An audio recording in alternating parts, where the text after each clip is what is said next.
Hi, I'm Philip Shepard, and I'm here with Ilan Stephani, whom I deeply and wondrously love for her clarity and her zest and her really profound insight. So we decided we would have some conversations together, and this is the first of them, and we'll see where it goes. And first, Elan, would you like to introduce yourself and your work, just so people have a sense of that?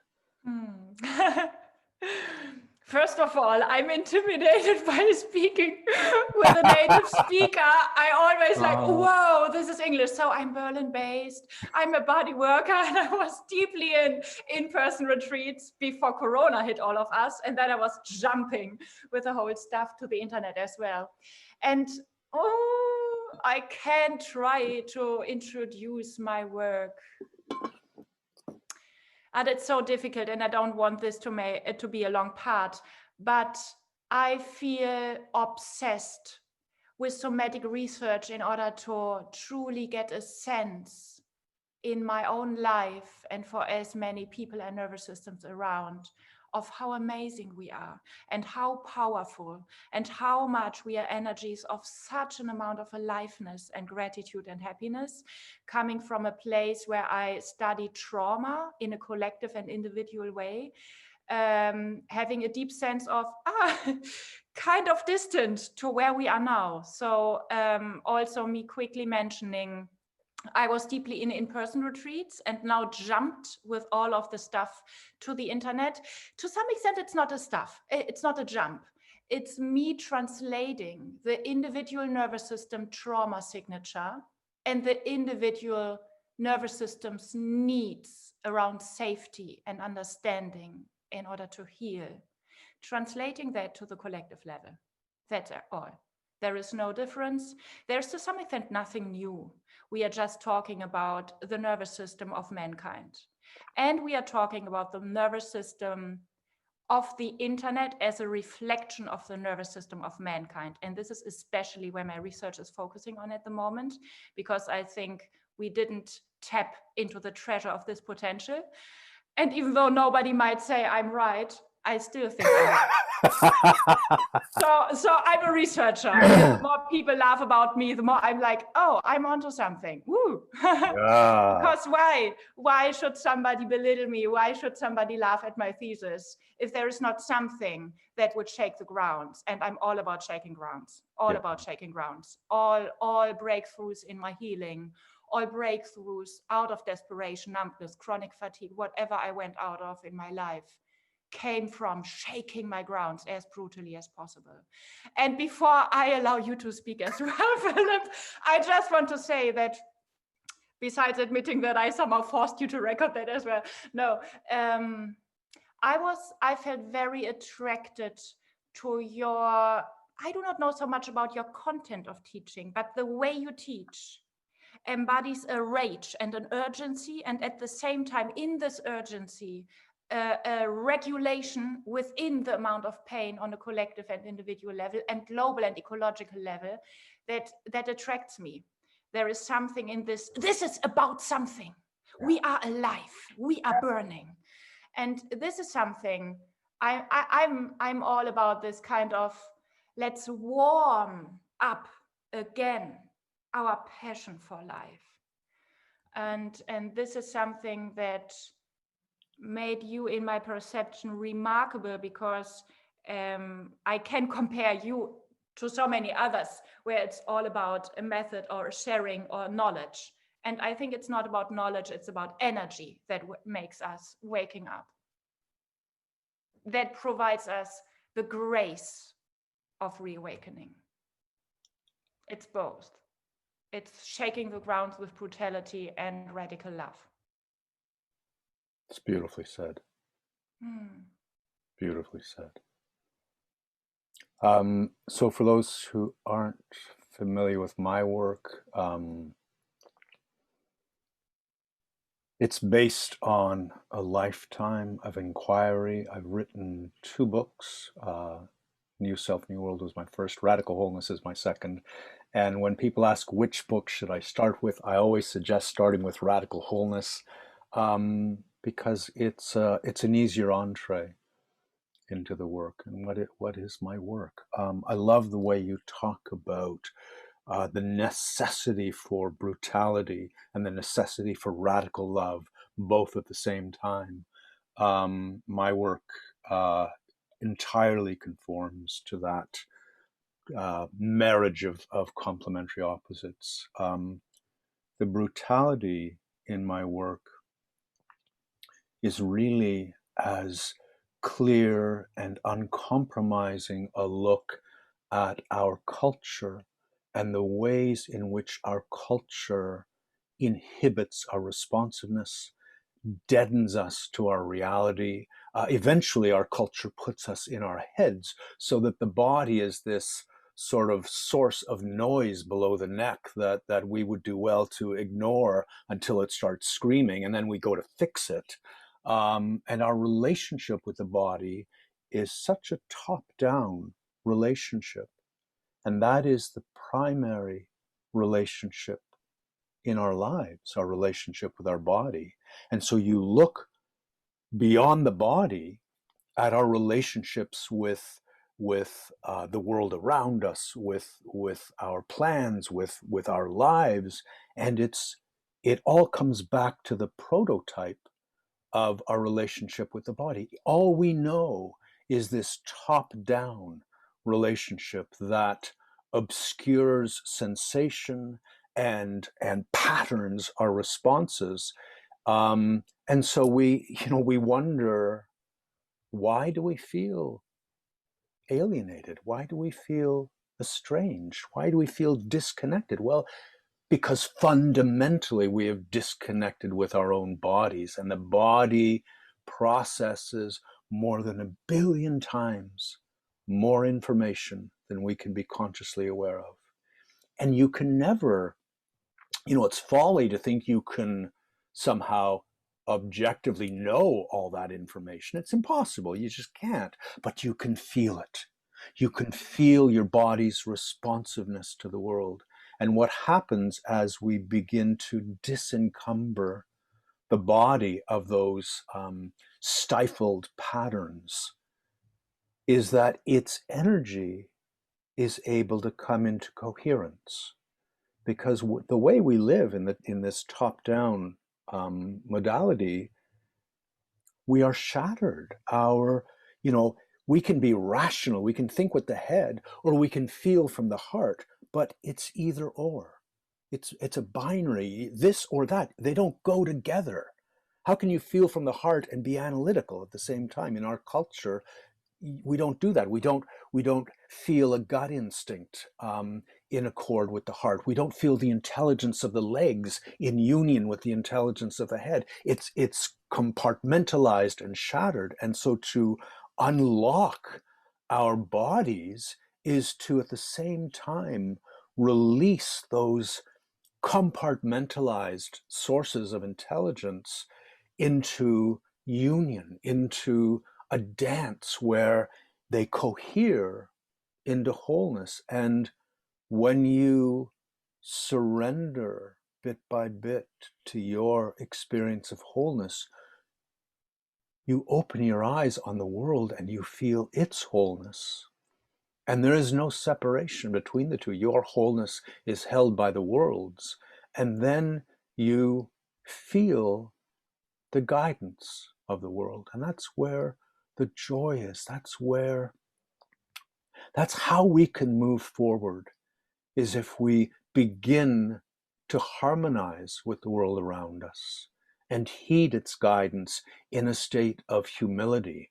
And I really think, the word humility shares the same root as the word human. And there's something very important in there. And the same root is shared with the word humus, which means earth.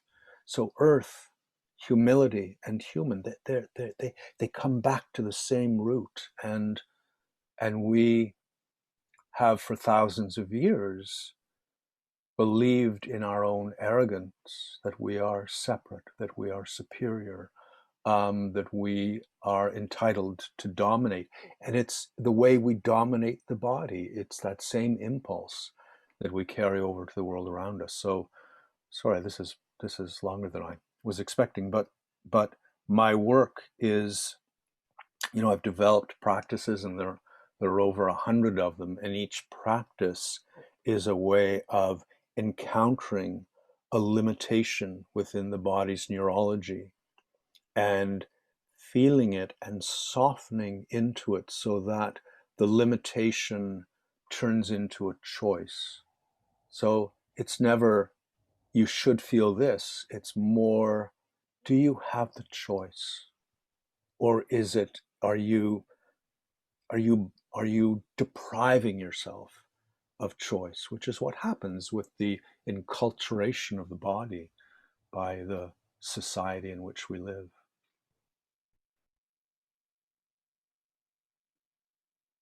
And there's a gentleness and a simplicity to all of my practices. And that's, when you speak of the necessity for safety, it's just that. It's just, the body is mostly water. Can you begin to feel it as a fluid medium? And because the body is fluid, each breath is a wave that travels through the whole of it. You can feel the wave descend to the soles of your feet, to the top of the head, to your fingertips. And you begin to come into an accommodation of all the diverse and wondrous and charged attunements that the body is capable of. I've got a metaphor for the body. Can I share my metaphor with you? Yes. So, it's the ocean. Different. I think the body is primarily a resonator. So I think the body is like a bell, and I'm pulling out a bell because I have this gorgeous bell, and when the body attunes to the present and to the world, it rings, and you feel that. And what makes that resonance possible is the space inside the bell. And in our culture, what we've done is we've stuffed that spaciousness full of anxieties and stress and tension and expectation. So the present, it's still going like this the whole time, but we don't feel it. All we feel is the self. So it's like our attention goes into this black hole of self-consciousness and tries to win and tries to succeed. So if we can gently integrate and release those bound energies, then once again, we discover the world that holds us in every moment. It's still such a beautiful metaphor for such a sad story. I mean, at least the first part of the story. Yeah. And then it's pretty glamorous what you put inside of the resonator. I mean, it's like, okay, it's a metaphor. To be honest, it is so painful. So much suffering. Yes. But the second part of the book has a happy end. I got it. Yeah. Oh, wonderful. Yeah. What I love so much about many things. So I won't be the one, hopefully, to decide where to go from the richness that you share. But there is something of, I developed 100 practices in order to remember the own design of being a resonator and being walking presence. And I love that to some extent the richness is an overabundance or might be overwhelming when somebody is listening to you, and at the same time there are practices. And I think this is incredibly important because we bath in so much information and wisdom around, especially in the era of the internet. We can quote the Dalai Lama and the biggest teachings of Buddhism and mysticism, etc., and we do not have a path towards that.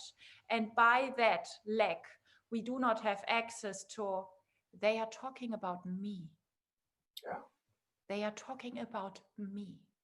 And this is something that where I think the structure of, let's say, 100 practices, which is not so much. I mean, 100 cheeseburgers, 100 practices. Come on, it's not so much. There is a structure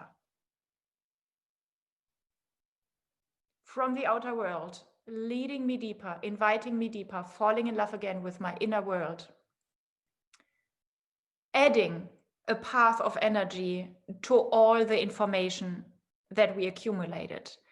And if there is only information and we are burnt out / without energy, we are still this resonator being full with another kind of material. That's the same.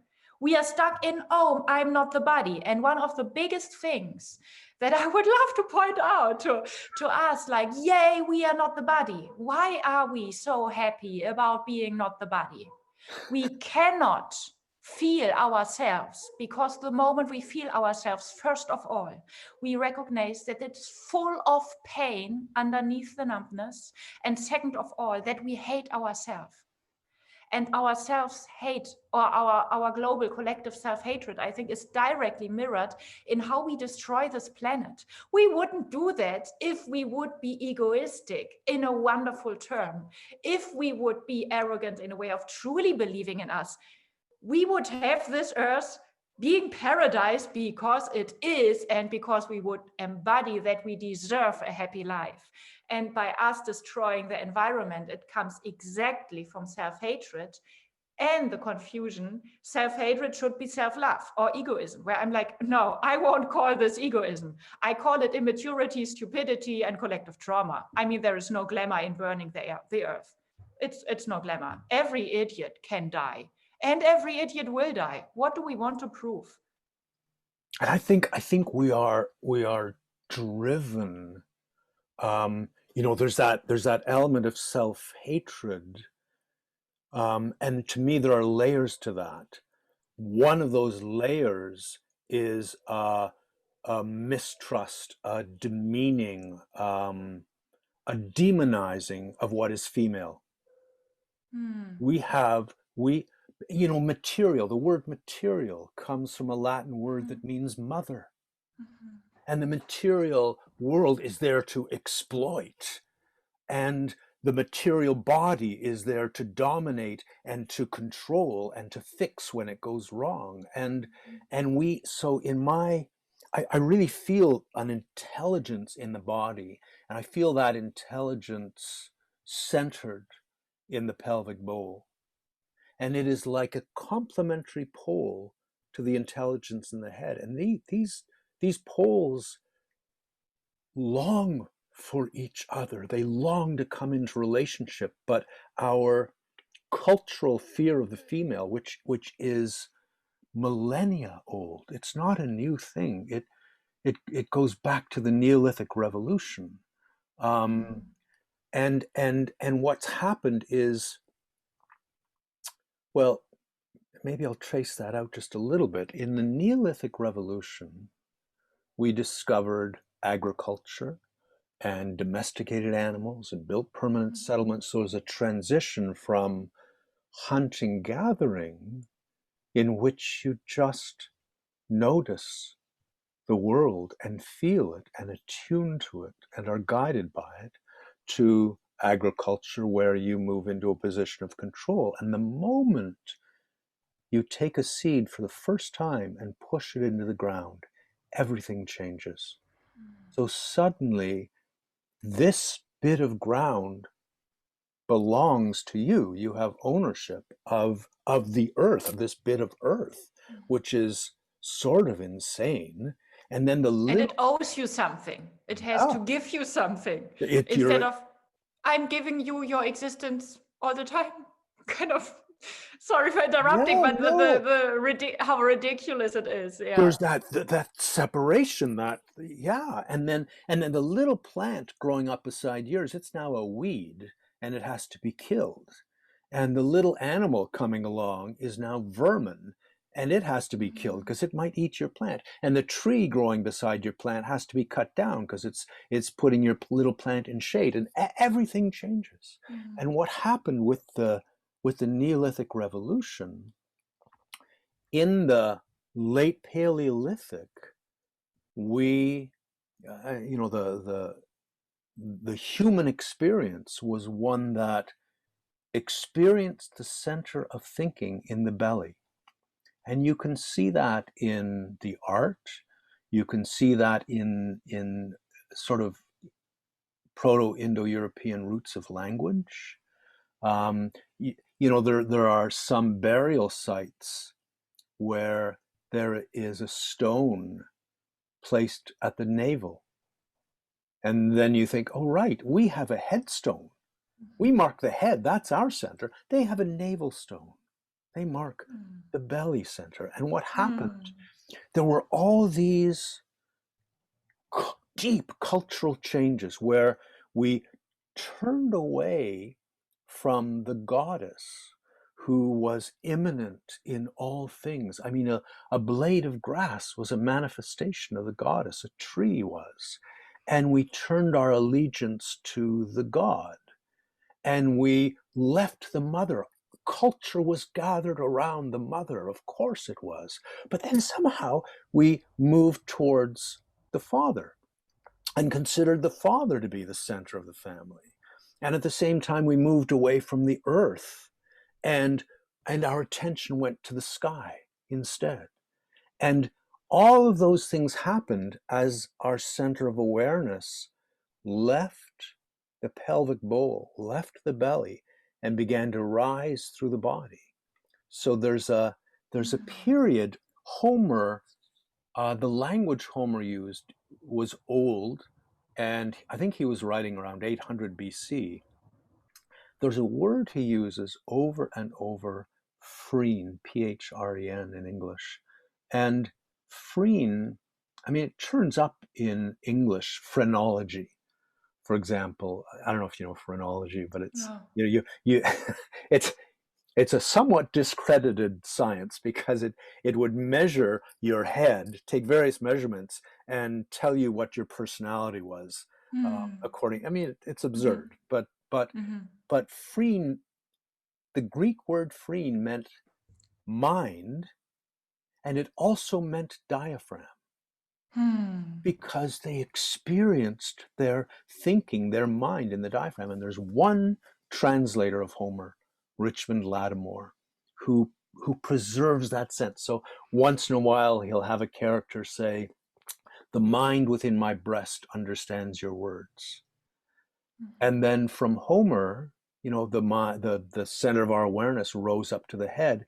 By Plato's day, we were in our heads. And there's a dialogue that Plato wrote called Timaeus, in which this very wise man was asked, tell me, how did the gods make us? And Timaeus responded, well, first they fashioned this divine sphere based on the orbs of the heaven.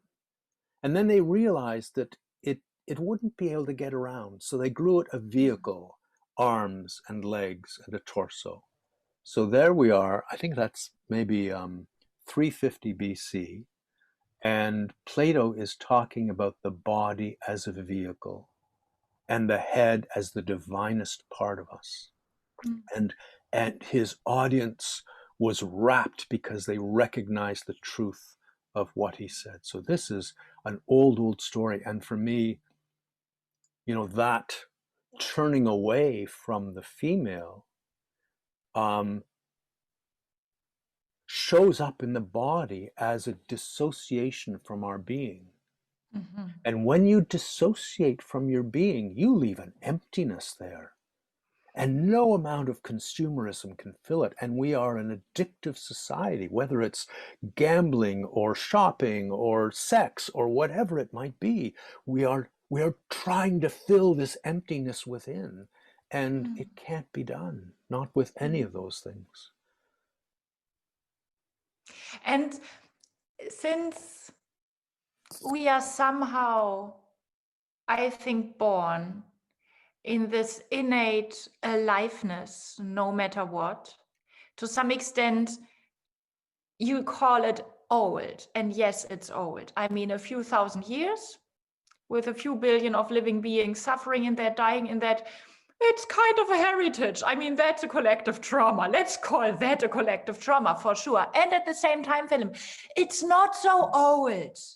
We are mammals. Well, We are designed, we have been designed for billions and billions of years. So to some extent, there is something underneath, the even deeper, the even more solidly grounded information in our nervous system is another story, is perfect equilibrium, is perfect regulation, is perfect being nourished by the outer world, and at the same time being a living gift to the outer world.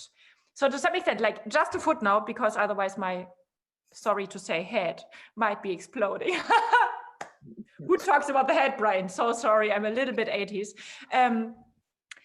But you talk about the body as a resonator, and yes, and maybe even more, that this vastness, this emptiness of me being this resonance with a presence around can also be described as a richness that I add to existence, as an energy regulation in a way of me moving through a field of war, through a field of trauma. It's not me being the shadow and being the victim and being the burnt out woman, but it's about me drinking the poison, resonating with the poison, and realigning more than just my own nervous system. End of the footnote.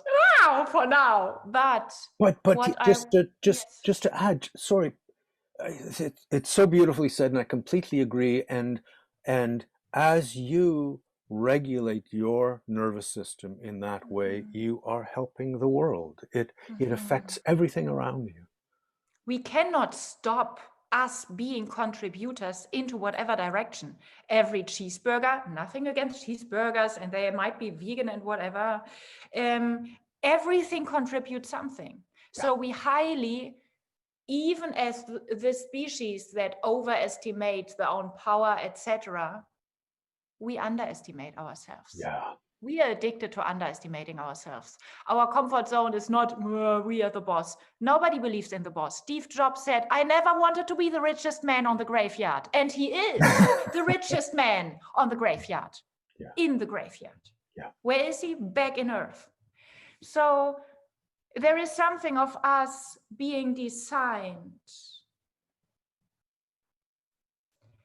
for the tantric path of incarnating, being incarnated anyway. And the most incarnated ones might end up as the most dissociated ones because they couldn't endure and tolerate what was put onto them. I'm a very good example. I mean, I know pretty much everything about dissociation on a ongoing 24/7 level and on a level during shock trauma. So there is something of the precision why we dissociate and where we dissociate tells us another story than us just being numb. We are deeply shocked. So at the end of the day, we are those tantric beings being in resonance with the outer world, no matter what. You can describe it as well on this level or in those terms. And then we are following the path of energy anyway. So when I listen to you and just like, let's say, could be some kind of observer or just listener or interviewee for you, I would say, Philip, do I have to sacrifice my privilege as being head dominated and being westernized and being, there is something of us, okay, I get it. I'm numbed out, I'm missing fun in life, so I have to deal with my body. Okay, I have to save the climate just because otherwise, my children will not grow up, okay. And it's not about that. We do not surrender to the feminine again, to the female again. I do not know the precise wording because I do not want to talk about women and men at the moment, of course. No. But yeah, just correct me. I will say female just because you used the term, and I hope that people just get along with my language.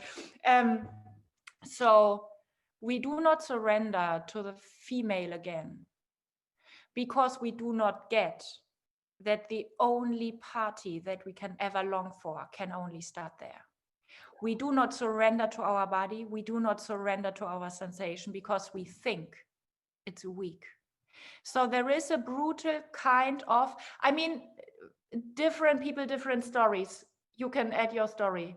There is in my story of being reawakened to the love and the grace and the power of embodiment.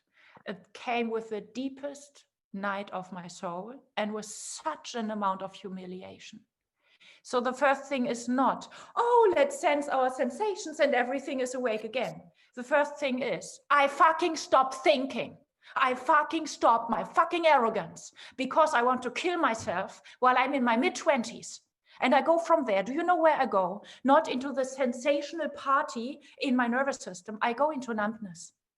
I go into the path underneath. That is something that we have to cross. And there is not enough teaching on that for so many people who are on this path.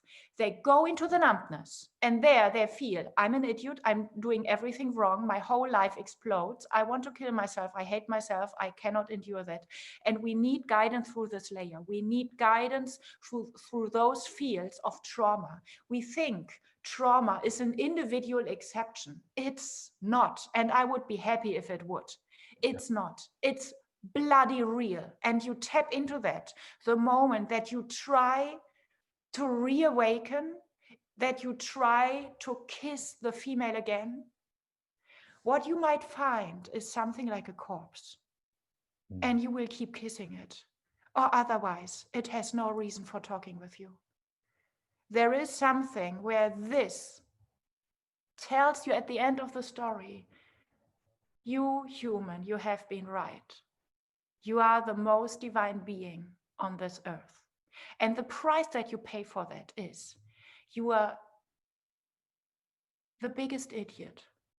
You do not deserve anything here. We do not owe you anything. And your bow has to be the deepest. And so like us recognizing what we are running around with, living God is living God all the time, it's true. But we do not believe that. We are just saying that. And the only way of us embodying that this is true and realizing that this has always been true and always will be true is us handing ourselves over with everything. Every pride has to die. You get access to it, but you will be so naked even without your skin. Your last glamorous self-image, sacrifice. This is what we have to sacrifice. There is a sacrifice for us reawakening to the individual pleasure of embodiment and the collective pleasure of, I mean, having an awesome life on an awesome planet. That's the basic design we are sitting on at the moment. And there is a sacrifice, but it's not the sacrifice of the fun, it's the sacrifice of the suffering. And it's realizing that we are the ones having chosen the suffering. And if I then go into, oh my God, I'm such an idiot, I chose suffering. Yes, you are an idiot, and don't waste your time with self-hatred or self-blame. It's just a waste of time. It won't lead you anywhere. So to me, I didn't mention that in the very first moment when you were like inviting me to share a few moments about my work, but there is a sense of mysticism and spirituality that I defend when I'm talking about my soles of my feet, about bowing to a plant. There is something where this use of spirituality or mysticism or awe and wonder is really more than a mindfuck. It's really more. Yeah. So that's basically me somehow doing research, feeling you in this research, so many people in this research around how do we manage the killing fields where things around what we talk about stop being words. Unfortunately, we wanted to flirt with transformation, and now it got real. And you will hope that it never started. You will hope that Philip was wrong. Yeah. Yeah, I mean, there cannot be transformation without death. Yeah. What was dies to make room for what is. And again, I'm so fast in saying yeah, and I'm just here. Yeah. until my next death scares me to death. It's so real. It's so real. What our cells remember around violation is so real. The female doesn't die because it's weak. It didn't die, but that's another story. It will feel like dead because that is numbness, feels like deadness. And I think the nervous system knows the difference between spiritual vastness. I think at the moment, most people dissociate into their normal kind of dissociation and call it spiritual vastness. Yes, the emptiness is here. That was why meditation was so easy for me all the time, because the emptiness from the Neo-Advaita satsang scene, I'm living there all the time. I mean, of course, I'm nobody. I know I'm a piece of shit. So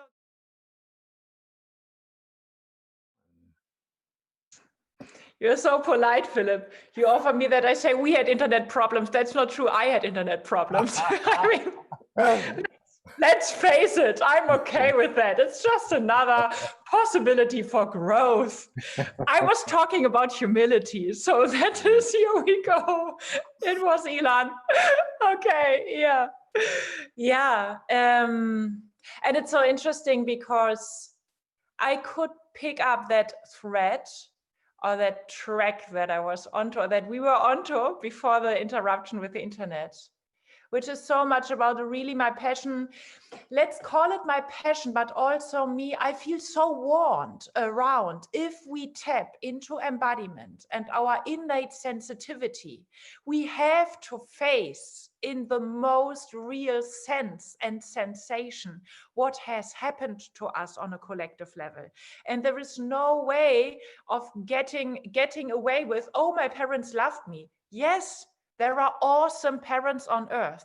That doesn't mean that we wouldn't, as the resonator, also get all those highly traumatized frequencies from the outer world as well. And that is, it's not a word. It's not talking. It's not chic.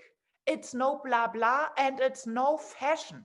You need proteins, you need stability, you need friends, you need obsession, you need courage, you need desperation, you need a good tool set. You need things, because otherwise you will just run with all of the energy again against yourself. That is the basic part of conditioning. Do not listen to your instincts. And our instincts are not like, okay, so they do not want to listen to us. They fought like crazy for our life. I mean, yes, we are wired out of survival. So our instincts really tried to stay on track. It just wasn't possible with the amount of taboo, etc., panic, shock around. So it was me saying, okay, yeah, female, and then female sounds a little bit like, more like women, more like, no. Oh, whoa. This is the thing that makes you die like that without even noticing. It's just a gram of nerve endings in your spine and you are gone. So easy. Oops. There is something of this. It's interesting because we once had a not recorded conversation where I was like, oh no, I think it was recorded. I do not know exactly, about laughing at things or not taking things serious. Why? Because they scare us. Yeah. We have to stay the ones who laugh.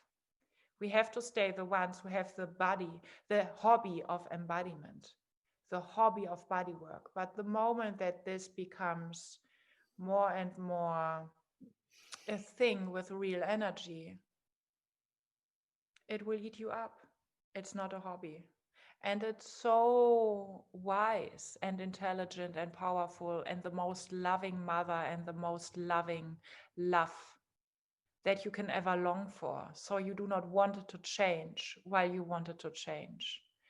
And my words around that come mainly from, let's create a culture where people can get through this process with as much safety and support as possibly possible. just because otherwise everybody agrees in terms of embodiment and is so happy about staying with a safe distance.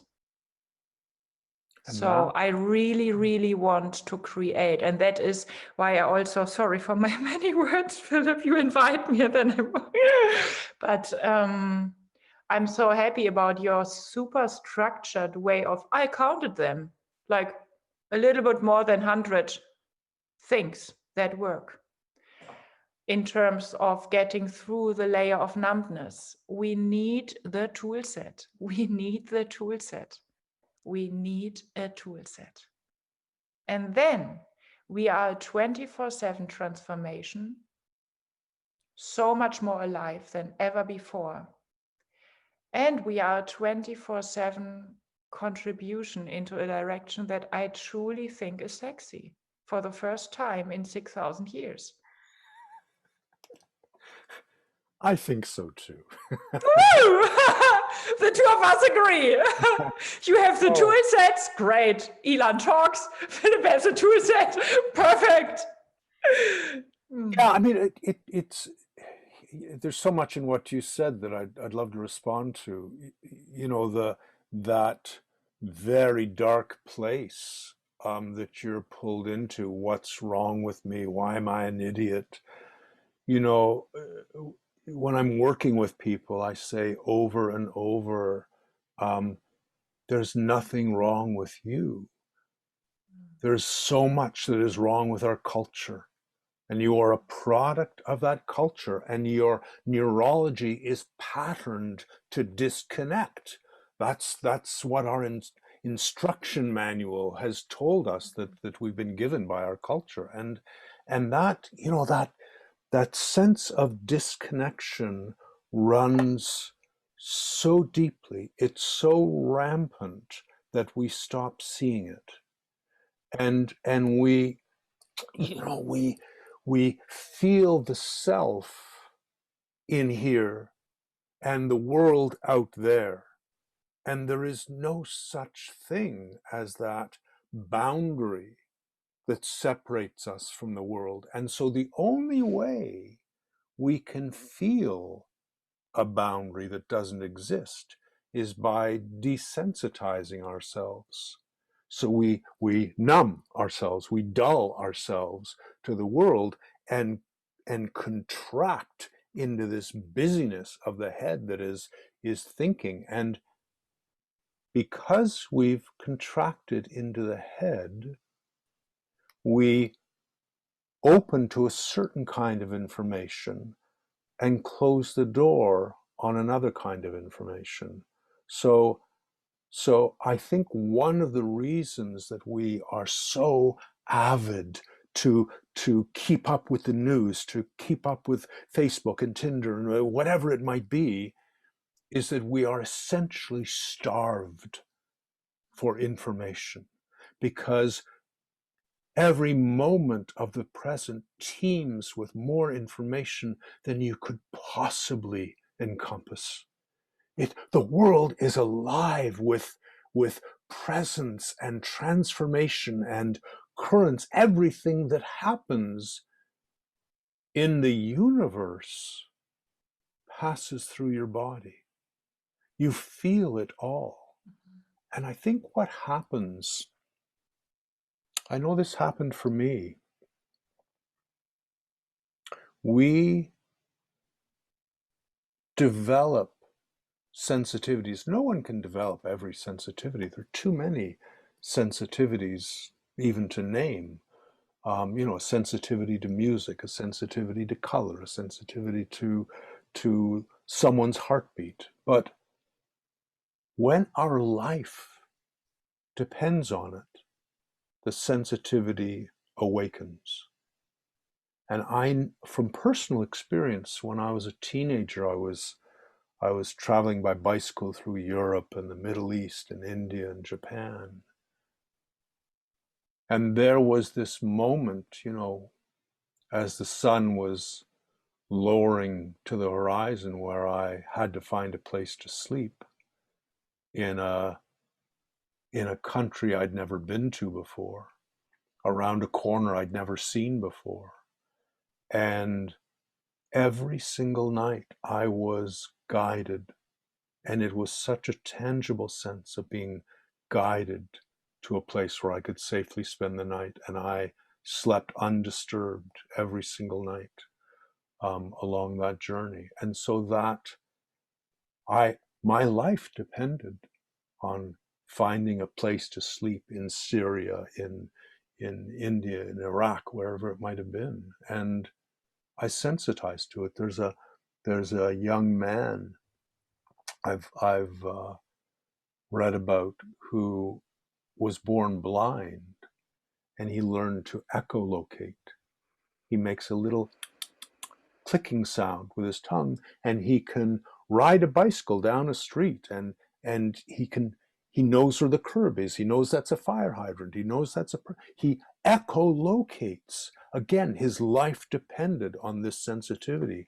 And I think if only we could awaken to the realization that on a personal level, your life depends on your sensitivity to the present. And on a communal level, that our continuing life as a culture depends on our sensitivity to the world, to nature in which we are embedded, then we could begin to harmonize rather than seeking to control. And I think control and harmony are desperately confused in our culture. I think they are opposites. Control has to do with a set of ideas that you impose to systematize something. Harmony is a quality in which every part of an organic whole responds to and yields to every other part. So there's nothing that is resisting the reality of the moment. And my God, if we could begin to harmonize with the world rather than seeking to exploit it, everything would change. But I don't think that's possible until we come back to the body. Because as long as we sit separate from it, we will seek to control it. And as you say, the humility that brings you back to this thrumming intelligence that is coupled with the world's intelligence. I don't have any real sense that I am thinking alone. I am thinking with all of this. My thinking is informed by, sustained by a field, a mindful field that holds the world, the universe in its embrace. And as long as I dissociate from the body, I desensitize myself to that field. And, if you want a real information feed, drop down into the body and find a still point within it and just receive all that is happening in the body, through the world. There's more information there than you could possibly process. I think, we only find the present insufficient when we are insufficiently present. It's so wonderful that how you portray your thinking and your felt sense experience of being a thinking being, because in the beginning of the conversation you talked about like the head and the heart, and there is like no coherence. And yes, at the moment what we define as our mind is a trauma symptom. It's not a mind, it's a trauma symptom. But in the end, again, we are right. We are highly intelligent, but our intelligence can only reawaken also in our awesome mind when it somehow dies around every definition and orientation that it has learned.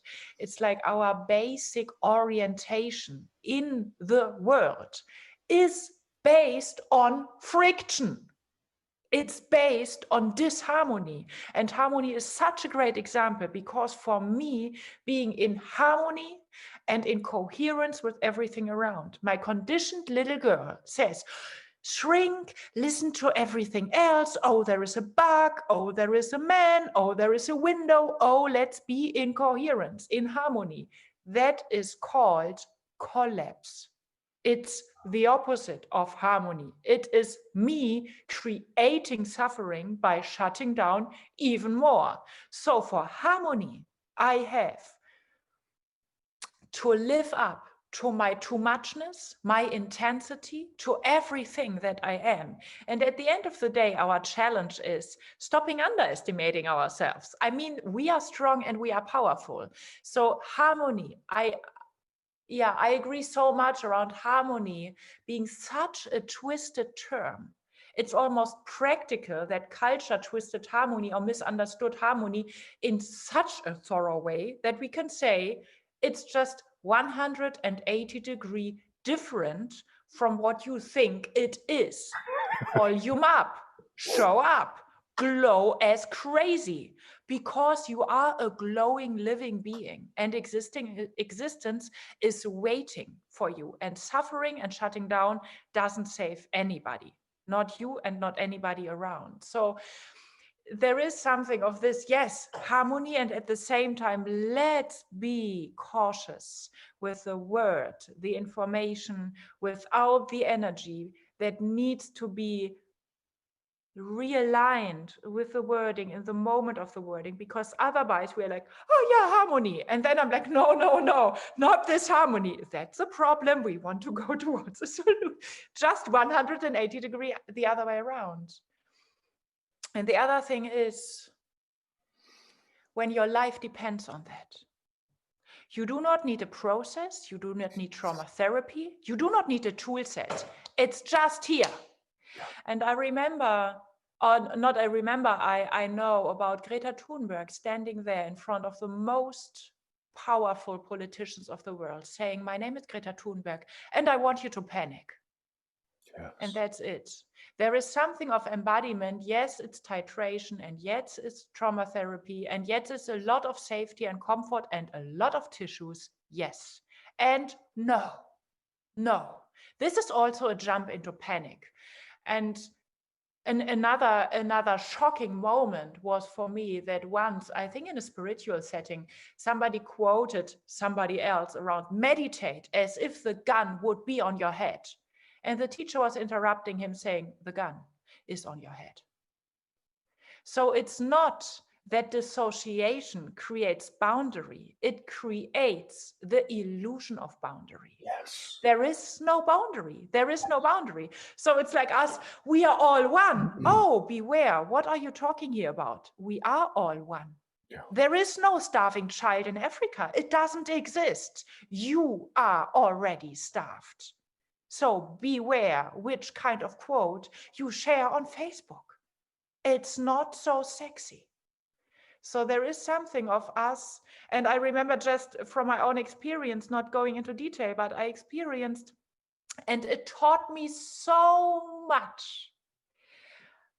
I spent hours in a complete shutdown in my nervous system, in a traumatic situation, like just complete. And the perfection of this biological happening is insane. I can't describe the perfection. I was there like, am I dissociated right now? It was brilliant.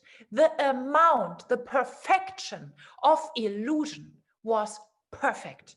It was just perfectionized over billions of years. And it happened in the most horrific situation of my whole life. So there is something of me really knowing that this kind of woo, love and light might be the doorway to hell. It might be happening because hell is happening right now, and because our instincts know. They wouldn't dissociate if they wouldn't know. So I'm so sorry, like you quickly shared with me about your story, like not being able to digest culture and breaking free very early. And I envy you for that. I think I'm always a little bit like the advocate for the shadow and the trauma stuff, just because I know, whoa, this needs your warrior qualities 1000% every day. And I mean, not for everybody, just because every individual has an individually beautiful and individually challenging path back into embodiment. But I do not want to miss a chance to say, I want to warn you, and you will never regret bowing again to your instincts, but be warned. And ask for support and ask for tool sets. They are around, and we have to create a culture that takes this thing, embodiment, serious. And it's not about, I want to contribute something to saving the planet. It's not even about climate change. It's about this gun being on your head. You can be the most egoistic asshole in the world. Just be desperate and be strong.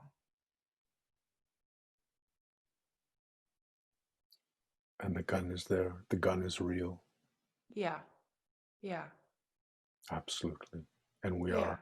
are, we all live under a death sentence. I mean, that is the, you know, the sword hanging above the head that pulls the world into focus, that gives this moment its richness, its transient beauty. Yes, and its presence that in the first moment might be just a fear-induced presence. Yeah. You just get present because your instincts guide you the way. There is no safety without presence. So when we tap back into the guidance of our instincts and our nervous system, and I truly want to spend at least 100 more conversations with you around the outer world guiding us, because I agree, this hell around guides us into grace, into love, into healing. So I want to really spend as many words with you as possible on that, because I think the co-created field of a culture knowing this and exploring this depends on people talking about it, because language isn't empty, isn't fully empty. It builds a web, it builds a field. I want to build together with you another part of this field, because I do not hear enough people talking about the grace of hell leading us the way, or the grace of trauma. The grace of trauma embodying the solution within all the time. So I want to explore that with more words and more clarity. Coming back to something that I forgot now. The fear-induced presence. If we tap back into our instincts and learn to differentiate between our conditioned kind of collapse, which feels like self-love and comfort zone, etc., and our instincts leading us, they lead us into the only safety that is truly here for us. And that is full rage, full energy, nothing, holding nothing back, full embodiment, full self-love, full forgiveness, radical self-forgiveness, radical forgiveness with everything around, radical freedom. Our instincts know the way. Our instincts know the way. I just know that to be so deeply true for myself. I've often said, rage saved my life. And how could it be different? You are a tiger. How could it be different?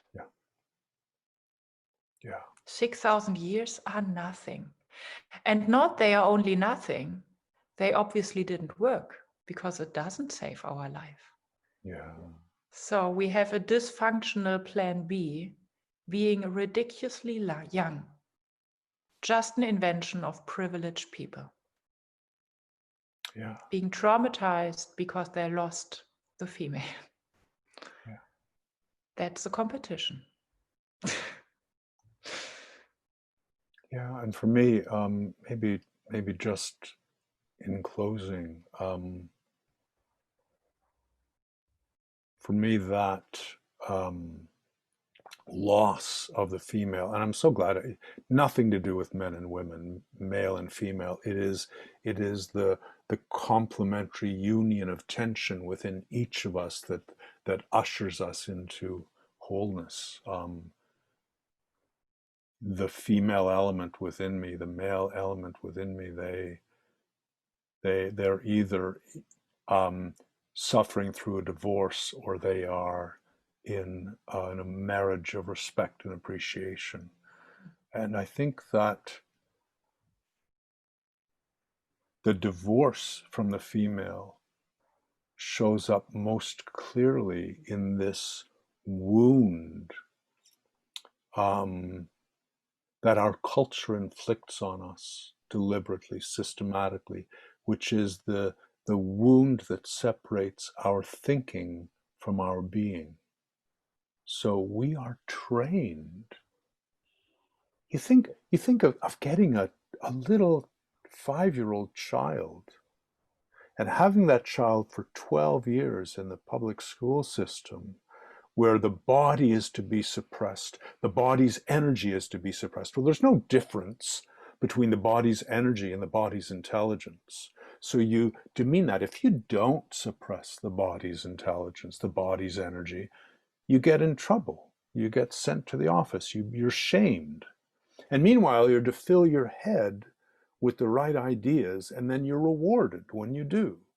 And what happens is we actually come to believe that we can think more clearly by segregating our thinking into the head and stifling our awareness of this energy teeming below the neck. And you think about that, and how could it be possible that we could think more clearly with a fragment of our intelligence than we can with the whole of our being? It just doesn't make any sense.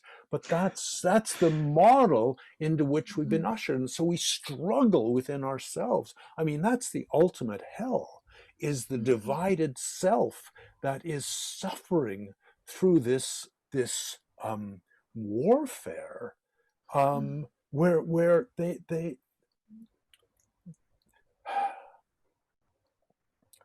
living with a prohibition against the surrender that brings us into that realm of being where we not only feel the parts of the self soften and come into community, but we feel the self coming into community with the world around us.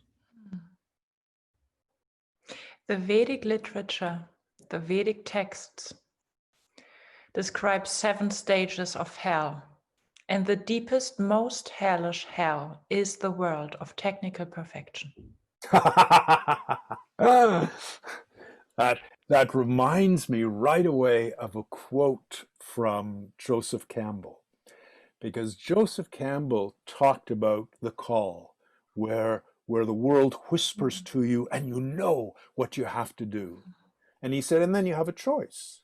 You can answer the call or you can turn your back on it. And he said that if you turn your back on it, you retreat to a world of organized inadequacy. Gorgeous phrase.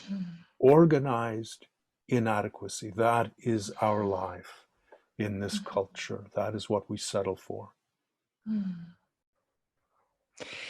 I just quickly want to have that recorded, because as a footnote for another conversation, if you're open for that, because you touched on that during the last minutes. I think in the split that you described in the last minutes, we cannot see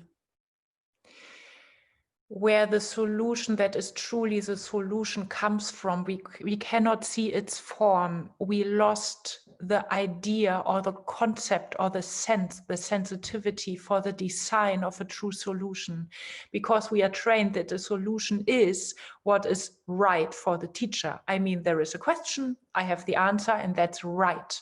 So the moment we tap into the path of a true solution on the global and individual level, it will feel like not knowing. It will feel like tapping into the energy of the question and embodying the question and staying present with the question in an embodied way, in a super concrete, real way. And I would love us to talk more about that, because I think us contributing the solution by us embodying the walking question that we are anyway, let's say the walking not knowing, is so much smarter on a directly felt sense level as well than a solution of a quick fix, another quick fix.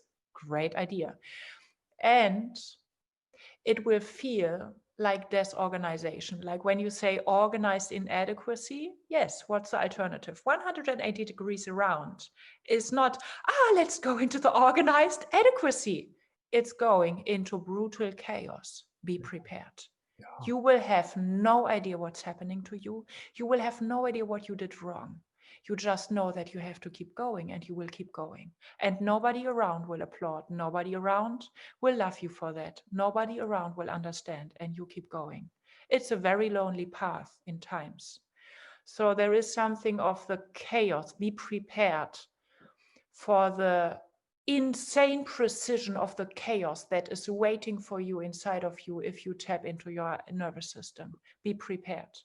And there is an instinct that the chaos is the true organization, or the beginning of the cosmic kiss and dance and love and pleasure and ecstasy. You starting seeing that shimmering in yourself as being yourself. But it feels, it's rough if you're not prepared. So I see somehow those words or conversations also as a kind of soft transitioning, like if there is a river, and I do not know the word for what are the words on both sides of a river? How do you call that? The riverbank. Yeah, the riverbank. Let's make the riverbank as soft as possible, as lovingly handing over to the stream inside of all of us as possible. That's gorgeous. Yeah. Describing as many things around the path or the river that might come across somebody as possible. And then people are prepared by other people sharing and sharing and sharing. And all of this is just the riverbank. And then they can rest, because they are nourished with so many stories that they will add their own ones, which will be of incredible value to all of us. And then we are all living the question. Yeah. Yeah. And traveling down the river. Yeah. And I love that quest. You know, Joseph Campbell talks about the hero's quest. And quest is what it comes back to question. You know, the word is embedded in question. It's the question. And we're so conditioned as a culture to want the answer. I mean, you know, back to the school system, the questions don't matter. It's the answers that matter. We do nothing to teach our children how to question. And the skill of posing a question is so much more sophisticated than the skill of coming up with an answer. And I think as a society, when we lose the ability to question, we so easily latch on to answers that feel right, whether those answers are provided by politicians or populists or whatever it might be. We have lots to talk about, Ilan. Yeah.